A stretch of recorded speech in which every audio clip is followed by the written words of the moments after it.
ಇವತ್ತಿನ ದಿನ ಈ ಪತ್ರಿಕಾಗೋಷ್ಠಿ ಮಾಡಿದ ಸಂದರ್ಭ ಏನಂದ್ರೆ ನಮ್ಮ ಆರ್ ಬಿ ತಿಮ್ಮಾಪುರ ಸಾಹೇಬರಿಗೆ DCM ಹುದ್ದೆಯನ್ನು ಸಚಿವ ಸಂಪುಟದಲ್ಲಿ ಕೊಡಬೇಕಾಗಿ ತಮ್ಮಲ್ಲಿ ಸಿದ್ದರಾಮಯ್ಯ ಸಾಹೇಬ್ರಲ್ಲಿ ಆಗಿರ್ಬೋದು, DK ಶಿವಕುಮಾರ್ ಸಾಹೇಬ್ರಲ್ಲಿ ಆಗಿರ್ಬೋದು ನಾವು ವಿನಂತಿಸ್ಕೋತೀನಿ. ಯಾಕಂದ್ರೆ ಒಳ ಮೀಸಲಾತಿ ಪರವಾಗಿ ಅವ್ರು ಭಾಳ ಒಂದು ಹೋರಾಟ ಮಾಡ್ಯಾರ. ನಮ್ಮ ಎಲ್ಲ ದಲಿತ ಸಮುದಾಯಗಳಿಗೆ ನ್ಯಾಯವನ್ನು ಕೊಟ್ಟಾರ. ರನ್ ಫ್ಯಾಕ್ಟ್ರಿ ಅಂತ ಫ್ಯಾಕ್ಟ್ರಿನ ಅವರು ಶುರು ಮಾಡಿಸ್ಯಾರ. ಅಂಥ ಒಂದು ಪ್ರಭಾವಿ ನಾಯಕರಾದಂಥ ಬಾಗಲಕೋಟೆ ಜಿಲ್ಲಾ ಉಸ್ತುವಾರಿ ಮಂತ್ರಿಗಳಾದಂಥ ಆರ್ ಬಿ ತಿಮ್ಮಾಪುರ ಸಾಹೇಬರಿಗೆ DCM ಹುದ್ದೆಯನ್ನು ಕೊಡಬೇಕಾಗಿ ತಮ್ಮಲ್ಲಿ ವಿನಂತಿಸಿಕೊಳ್ಳಿ.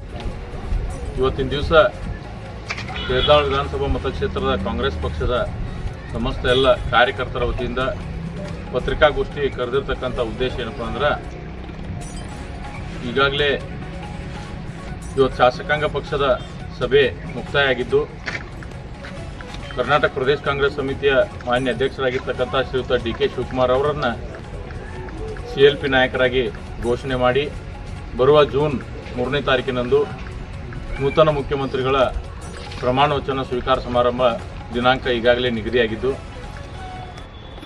ನಮ್ಮ ದೇವದಾಳ ಮತಕ್ಷೇತ್ರದ ಸಮಸ್ತ ಎಲ್ಲ ಕಾರ್ಯಕರ್ತರ ಮುಖಂಡರ ನೂತನವಾಗಿ ಏನು ಸಂಪುಟ ರಚನೆ ಆಗ್ತದೆ, ನೂತನ ಸಂಪುಟದಲ್ಲಿ ಮಹಾನ್ ಮುತ್ಸದ್ದಿ ನಾಯಕರು, ಹಿಂದುಳಿದ ವರ್ಗಗಳ ಆಶಾಕಿರಣ, ದೀನ ದಲಿತರ ಪಾಲಿನ ಒಂದು ಆಶಾಕಿರಣ ಆಗಿರ್ತಕ್ಕಂಥ ಮಾಜಿ ಸಚಿವರು ಶ್ರೀಯುತ ಆರ್ ಬಿ ತಿಮ್ಮಾಪುರರು, ಮುಧೋಳ ಮತಕ್ಷೇತ್ರದ ಶಾಸಕರು, ಅನೇಕ ಜನಪರ ಕಾರ್ಯಗಳನ್ನು ಅವ್ರು ಮಾಡಿರ್ತಕ್ಕಂಥದ್ದನ್ನು ನೀವೆಲ್ಲರೂ ಈಗಾಗಲೇ ನೋಡಿದ್ದೇವೆ.